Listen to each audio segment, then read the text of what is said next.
What's up, everybody? I'm Kirk, and this is the State of the Boom, your monthly recap of FPS news, releases, and upcoming titles. And we have a little bit of everything in this one. Some FPS reveals from big publishers, a long-awaited FPS remaster being re-revealed, some video game archaeology, and boom shoot devs getting pissed at AI, along with a recap of last month's FPS releases and a look at new titles coming next month. Kicking things off, Xbox held their March partner preview, showing off 19 upcoming third-party titles, which included a handful of first-person shooters. It should be noted that none of these announcements had hard release dates.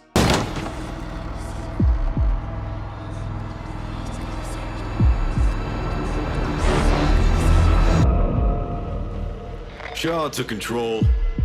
There's nothing here. Teon, the developers of Terminator Resistance and the recent RoboCop Rogue City, which was awesome by the way, unveiled their new action RPG FPS based on the Hunter the Reckoning tabletop game, Hunter the Reckoning Deathwish. And according to Teon, their goal is to build on the structure and mechanics of RoboCop to provide a more complex, open-ended game, giving it a feel in line with the original Vampire the Masquerade Bloodlines. It should be noted that Deathwish has no connection to the Hunter the Reckoning hack-and-slash titles released back in the early 2000s from High Voltage Software. Teon impressed many with their Terminator and RoboCop titles, and their foray into the White Wolf universe, as well as action RPGs, is surprising and exciting to say the least. I'm still crossing my fingers though that they take on Judge Dredd someday. But that's beside the point. Let's blast our way out of here before we're greater than that. Time to get serious.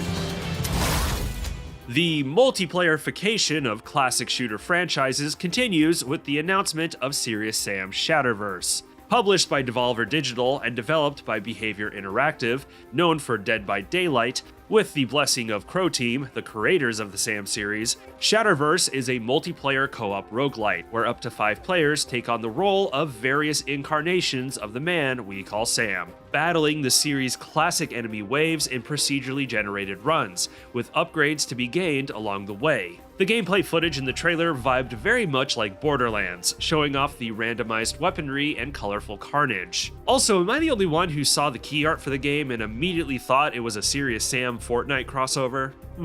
I'll be honest, I think this looks very okay. I can't help but feel like this is Serious Sam trying to pander to a younger, more mainstream audience. But I can't deny the signature Serious Sam gameplay is here, and putting it in a multiplayer context does make sense. So this one could be a surprise. I guess we'll have to see later this year.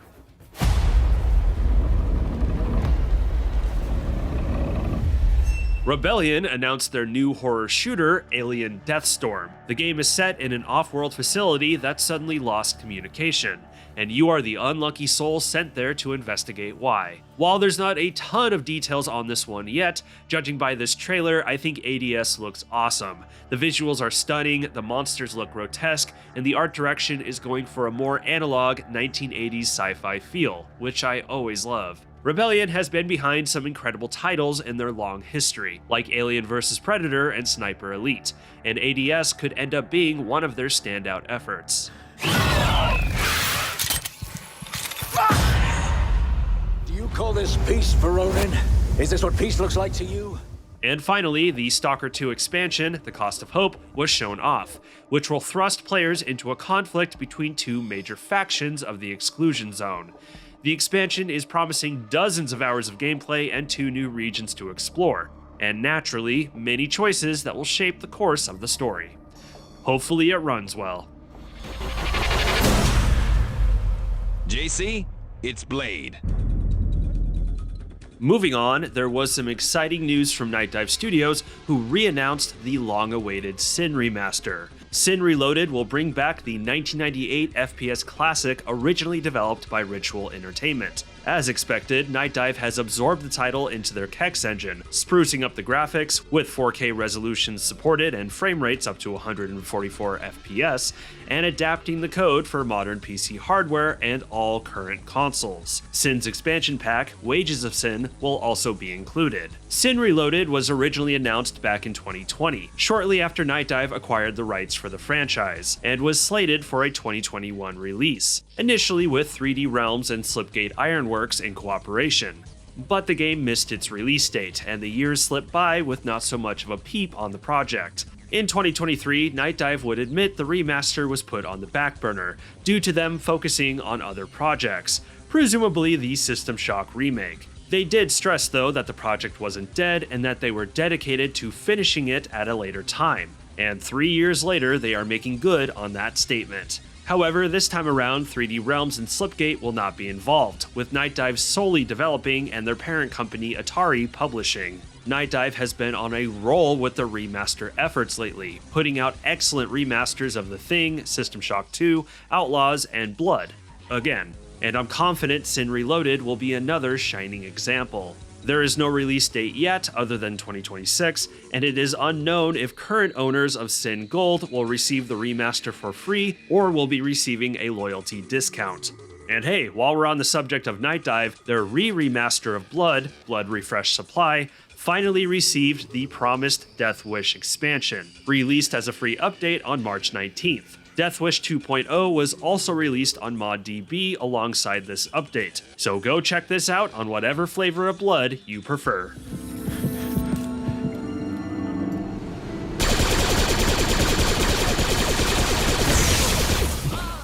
This particular news story definitely made me do a double take, but a playable build for a cancelled Star Wars Battlefront 3 prequel was recently unearthed. Originally in development by LucasArts back in 2012, Star Wars First Assault was a 16-player, multiplayer-only FPS that would pit rebel soldiers against stormtroopers, and was planned to lead into a proper Battlefront 3. But then, in 2013, it would be cancelled alongside Star Wars 1313 after the Disney buyout of Lucasfilm and the shuttering of LucasArts. A group of dedicated fans managed to get their hands on a technical beta of First Assault, and with the use of a special version of the Xenia emulator, they have developed it into a proper release complete with online multiplayer. You can download the build by joining the group's Discord, linked below. You wanted to see me, Major? Captain Blazkowicz. Dark Matter Productions, the modding team behind Real RTCW, the popular mod that remasters Return to Castle Wolfenstein for modern systems, put out a reveal trailer for Return to Castle Wolfenstein: Cursed Sands. Cursed Sands was a prologue mission taking place in Egypt that was exclusive to the PS2 and Xbox versions of Return to Castle Wolf. And after 23 years of exclusivity, Dark Matter is porting this mission to the original PC version of Return, or rather the PC version running Real RTCW, just in time for the game's 25th anniversary. Who feels old? I sure do. Cursed Sands is slated for release on May 6th, and you can wishlist it now on Steam. I have the link down below. The barren lands. No one who entered ever came back. Until now. New Blood and Hyperstrange announced a new expansion for Blood West Scavengers, which is going to be an endless roguelite mode. Players choose from a group of different scavengers and venture out into the Weird West, taking on challenges, earning money, and buying better equipment for as long as they can survive. New Blood put out a meaty gameplay deep dive for those that want more information. There's no release date yet, but the DLC is going to be priced at just $5 and will be included in an upcoming Blood West Gold Edition, which will include the main game and all of the DLCs. Oh, and speaking of New Blood, towards the end of the month, the CEO of New Blood Interactive, Dave Oshry, along with frequent collaborator Dave Szymanski, the creator of the Boom Shoot classic Dusk, as well as the co-developer of Gloomwood, were among many developers who lent their thoughts on the March 16th reveal of Nvidia's controversial DLSS 5, voicing their opinions in a PC Gamer article. And I wouldn't be shocked if they were sharpening their pitchforks while doing so. The key feature revealed for DLSS 5 is real-time neural rendering, which essentially uses AI to apply photorealistic lighting and materials to games. While some devs and gamers found the new tech amazing, many reacted in disgust, feeling it was putting an AI slop filter over the work of gaming artists. Now, to be totally honest, my original plan for this segment was to recap the whole DLSS 5 controversy and offer my 2 cents.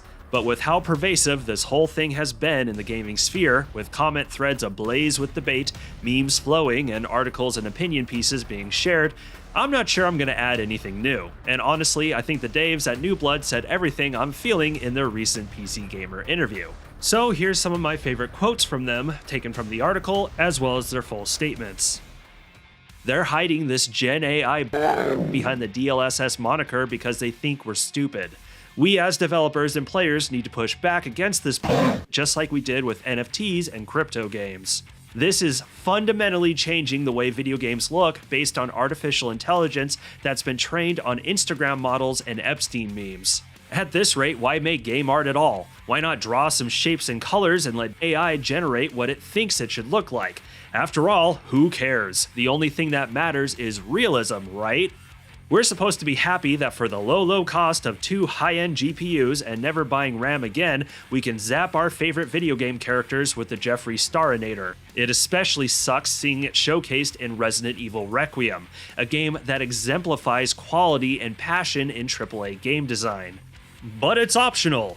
You mean optional like upscaling? You mean optional like temporal AA? Optional like real-time GI? Optional like any number of optional features that anyone who has played a AAA game in the past half-decade can tell you aren't really optional? Because games now are built to lean on those technologies. Go use that in medicine, security, and many other avenues in which LLMs could be an actual benefit. We don't want it in our art. We don't want it in our games. I have the PC Gamer article linked below, along with the Twitter post with their full statements. I recommend you read through them yourselves. Now let's recap last month's releases. Some big titles in here, of course, but there were quite a few free titles released, so pay attention if you're gaming on a budget. And naturally, if there's a release I missed, shout it out in the comments. Fast-paced retro FPS Mark of Cain booted its way onto Steam on the 3rd, as well as a game about shooting bullets at bullets. Western zombie co-op shooter Hunt Zombies Together released on the 4th. Wave-based shooter Black Sands released for free on the 4th. After a lengthy, rocky, and perhaps controversial development, Marathon finally dropped on the 5th, and is not a total disaster. Far from it, actually. Reviews are strong from critics and players alike. The player counts could be a lot stronger, but are far from the dismal numbers from recent flops like Concord and Highguard. Over the Top World War I dropped the next day, bringing massive online 200-player battles to FPS history buffs. Edge of Destruction demolished its way into early access on the 6th, a surreal FPS featuring full environmental destruction. Cis Purge released on the 9th, a free tactical FPS taking inspiration from 90s classics like Half-Life. Bullet Hell roguelite Galactic Vault released on the 10th. Old school shooter Gal vs Village got all spooky on the 11th. Crunchy PS1 style zombie FPS Living Dead Outbreak rose from the grave on the 12th. Speaking of zombies, the legendary John Carpenter has taken a big plunge into gaming with Toxic Commando, an online co-op shooter that launched on the 12th to strong reviews. Bizarre low-poly FPS platformer Spoopcore 3D spewed out its polygons on the 12th. Hyperfast arcade shooter Guts sped onto Steam on the 12th.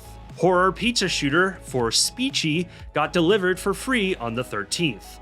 A student-made FPS in Pest Off You exterminate hordes of mutants. Food is Your Enemy in Culinary Mayhem, a fast-paced FPS that was released for free on the 15th. Casino FPS Maestro rolled out for free on the 16th. Starship Troopers Ultimate Bug War released on the 16th, enjoying solid reviews and a lot of enthusiasm from the boom shoot scene. Check out my video covering the demo if you're curious. Also on the 16th was the low-poly extraction shooter Deadline Escape. AIVI put up its defenses on the 18th for some colorful tower defense action. Poly Impulse is not a non-monogamous dating simulator, but rather a fast-paced movement shooter with a slick, minimalist art style. It flew onto Steam on the 18th. Fight horrific failed experiments from a hot air balloon in Inky Blinky Bob released on the 20th. Call of Duty pinched out onto Steam on the 26th. Stylish parkour shooter Synthopolis released for free on the 26th, a 1v1 competitive game where you capture the color from your opponent. Ancestral Players is an online arena shooter with a twist. Every time you die, you get stronger. Check out this caveman-themed shooter that released on the 30th to early access. Sacrificio brought the horror and grunge on the 30th.